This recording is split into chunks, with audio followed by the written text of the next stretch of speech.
ರಾಹುಲ್ ಗಾಂಧಿ ಅವರನ್ನ ವಿರೋಧ ಪಕ್ಷದ ನಾಯಕರಾಗಿ ಇವತ್ತು ನಡೆದಂತಹ CWC ಸಭೆಯಲ್ಲಿ ಸರ್ವಾನುಮತದಿಂದ ಆಯ್ಕೆ ಮಾಡಲಾಗಿದೆ. ರಾಹುಲ್ ಗಾಂಧಿ ಅವರ ಒಪ್ಪಿಗೆಗೆ ಕಾಯ್ತಾ ಇದ್ದಾರೆ ಇವಾಗ.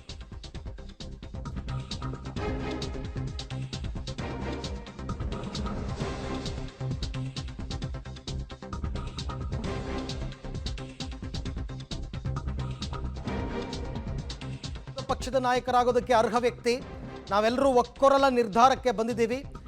ಸೊ ಹಾಗಾಗಿ ನಮ್ಮ ನಿರ್ಧಾರಗಳನ್ನು ರಾಹುಲ್ ಗಾಂಧಿ ಅವರು ಗೌರವಿಸ್ತಾರೆ ಅಂತಕ್ಕಂಥ ನಂಬಿಕೆ ನಮಗಿದೆ ಅಂತ CWC ಸಭೆಯ ಬಳಿಕ KC ವೇಣುಗೋಪಾಲ್ ಅವರು ಕೊಟ್ಟಿರ್ತಕ್ಕಂಥ ಹೇಳಿಕೆ.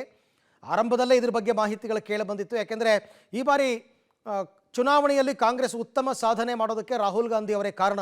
ಅವರು ನಡೆಸಿದಂತಹ ಭಾರತ್ ಜೋಡೋ ಯಾತ್ರೆ, ನ್ಯಾಯ ಯಾತ್ರೆ ಮತ್ತು ಪ್ರಚಾರದ ಸಂದರ್ಭದಲ್ಲಿ ಅವರು BJPಯನ್ನು ತರಾಟೆಗೆ ತೆಗೆದುಕೊಂಡ ರೀತಿ, ಇವೆಲ್ಲವನ್ನು ನೋಡಿ ಸದನದ ಒಳಗೆ BJPಯನ್ನು NDAಯನ್ನು ಸಮರ್ಥವಾಗಿ ಎದುರಿಸಬಲ್ಲ ವ್ಯಕ್ತಿ ರಾಹುಲ್ ಗಾಂಧಿ ಅಂತ ಎಲ್ಲರೂ ಒಕ್ಕೊರಲ ನಿರ್ಧಾರಕ್ಕೆ ಬಂದಿದ್ದಾರೆ. ಈ ಬಗ್ಗೆ ಮತ್ತಷ್ಟು ಮಾಹಿತಿ ನನ್ನ ಕೊಲೀಗ್ ಶಬೀರ್ ಅವರಿಂದ ಪಡ್ಕೊಳ್ಳೋಣ. ಶಬೀರ್, ಸಭೆಯಲ್ಲಿ ರಾಹುಲ್ ಗಾಂಧಿ ಅವರು ಕೂಡ ಹಾಜರಿದ್ದರು, ಬಟ್ ಇನ್ನೂ ಕೂಡ ತೀರ್ಮಾನ ತಿಳಿಸಿಲ್ವಾ? ತೀರ್ಮಾನ ಅಂದರೆ ಇದಕ್ಕೆ ಒಪ್ಕೋತಾರ ರಾಹುಲ್ ಗಾಂಧಿ, ಏನಾಗಬಹುದು ಅಂತ? ಅರವಿಂದ್, ಖಂಡಿತವಾಗ್ಲೂ CWC ಸಭೆಯಲ್ಲಿ ರಾಹುಲ್ ಗಾಂಧಿ ಅವರೇ ವಿರೋಧ ಪಕ್ಷದ ನಾಯಕರಾಗಬೇಕು ಅನ್ನುವಂಥ ನಿಟ್ಟಿನಲ್ಲಿ ಎಲ್ಲ ನಾಯಕರು ಸರ್ವಾನುಮತದಿಂದ ಒಪ್ಪಿಗೆಯನ್ನು ಸೂಚಿಸಿದ್ದಾರೆ. ವಿಪಕ್ಷ ನಾಯಕರು ಯಾರಾಗಬೇಕು ಅನ್ನೋದಕ್ಕೆ ಸಂಬಂಧಪಟ್ಟಂತೆ ಗಂಭೀರವಾದಂತಹ ಒಂದು ಚರ್ಚೆಯನ್ನು ಕೂಡ ಮಾಡಲಾಯಿತು. ಈ ಸಂದರ್ಭದಲ್ಲಿ ಕಾಂಗ್ರೆಸ್ನ ಎಲ್ಲ ಹಿರಿಯ ಮುಖಂಡರು ಕೂಡ ಒಕ್ಕೂರಲ ಅಭಿಪ್ರಾಯ ಒಂದೇ ವ್ಯಕ್ತಪಡಿಸಿರುವಂಥದ್ದು, ಅದು ರಾಹುಲ್ ಗಾಂಧಿ ಅವರು ಆಗಬೇಕು ಅನ್ನುವಂಥದ್ದು. ಯಾಕೆಂದರೆ ಕಾಂಗ್ರೆಸ್ 50ರಿಂದ 100ರ ಸ್ಥಾನಕ್ಕೇನು ಹೋಗಿದೆ, ಅದಕ್ಕೆ ರಾಹುಲ್ ಗಾಂಧಿ ಅವರ ಪಾತ್ರ ಬಹಳಷ್ಟು ಇರುವಂಥದ್ದು. ಭಾರತ್ ಜೋಡೋ ಯಾತ್ರೆ ಇರ್ಬೋದು, ನ್ಯಾಯ ಯಾತ್ರೆ ಇರ್ಬೋದು, ಮತ್ತೆ ನಿರಂತರವಾಗಿ BJP ಸರ್ಕಾರದ ವಿರುದ್ಧ ಹೋರಾಟವನ್ನು ರೂಪಿಸುವ ಮೂಲಕ ಜನಾಭಿಪ್ರಾಯವನ್ನು ಬದಲಿಸುವಂಥ ಒಂದು ಪ್ರಯತ್ನವನ್ನು ಕೂಡ ಮಾಡಿದ್ದಾರೆ. ಅದರಲ್ಲಿ ಬಹುತೇಕ ಅವರು ಯಶಸ್ವಿ ಕೂಡ ಆಗಿದ್ದಾರೆ. ಹೀಗಾಗಿ ಕಾಂಗ್ರೆಸ್ ದೊಡ್ಡ ಸಂಖ್ಯೆಯಲ್ಲಿ ಈ ಬಾರಿ ಸ್ಥಾನಗಳನ್ನು ಗೆದ್ದಿರುವಂಥದ್ದು. ಈ ಕಾಂಗ್ರೆಸ್ನಲ್ಲಿ ಈ ಬದಲಾವಣೆ ಆಗಿರುವಂಥದ್ದು ರಾಹುಲ್ ಗಾಂಧಿ ಅವರಿಂದ.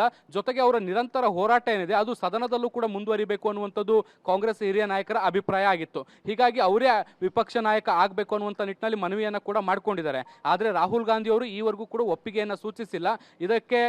ಇದ್ರ ಬಗ್ಗೆ ಯೋಚನೆ ಮಾಡೋಕ್ಕೆ 1-2 ದಿನಗಳ ಕಾಲಾವಕಾಶ ಕೊಡಿ ಅನ್ನುವಂಥ ನಿಟ್ಟಿನಲ್ಲಿ ಮನವಿಯನ್ನು ಕೂಡ ಮಾಡಿಕೊಂಡಿದ್ದಾರೆ. ಹೀಗಾಗಿ ಬಹುತೇಕ ಇನ್ನೊಂದು 2-3 ದಿನಗಳಲ್ಲಿ ರಾಹುಲ್ ಗಾಂಧಿ ಅವರು ಇದಕ್ಕೆ ಒಪ್ಪಿಗೆಯನ್ನು ಸೂಚಿಸ್ತಾರಾ ಇಲ್ವಾ ಅನ್ನುವಂಥದ್ದು ಸ್ಪಷ್ಟ ಆಗುತ್ತೆ. ಒಂದು ವೇಳೆ ಅವರು ಒಪ್ಪಿಗೆ ಸೂಚಿಸಿದ್ರೆ ರಾಹುಲ್ ಗಾಂಧಿ ಅವರು ವಿಪಕ್ಷ ನಾಯಕರಾಗ್ತಾರೆ. ಒಂದು ವೇಳೆ ಅವರು ಒಪ್ಪಿಗೆ ಸೂಚಿಸದೇ ಇದ್ರೆ ಬದಲಿ ನಾಯಕರನ್ನು ಯಾರನ್ನು ಮಾಡಬೇಕು ಅನ್ನೋದು ನಿಟ್ಟಿನಲ್ಲಿ ಮತ್ತೊಂದು ಸಭೆ ನಡೆಸಿ ಚರ್ಚೆ ನಡೆಸುವಂಥ ಸಾಧ್ಯತೆಗಳು ಇದಾವೆ. ಓಕೆ ಶಬೀರ್, ಥ್ಯಾಂಕ್ ಯು ತಮ್ಮ ಎಲ್ಲ ಮಾಹಿತಿಗಾಗಿ. ಸೊ ಮೊದಲ ಆಯ್ಕೆ ರಾಹುಲ್ ಗಾಂಧಿ ಅವರು ಬಹುತೇಕ ಇದಕ್ಕೆ ಒಪ್ಪುವ ಸಾಧ್ಯತೆ ಇದೆ ಅಂತಲೇ ಹೇಳ್ತಾ ಇದ್ದಾರೆ. ಒಂದು ವೇಳೆ ಅವರು ಸಾರಾಸಗಟ್ಟಾಗಿ ಇದನ್ನು ತಿರಸ್ಕರಿಸಿದ್ರೆ ಮಾತ್ರ ಮತ್ತೊಂದು ಸಭೆ ಸೇರಿ ಬೇರೆ ನಾಯಕನನ್ನು ಆಯ್ಕೆ ಮಾಡಬೇಕಾಗುತ್ತೆ.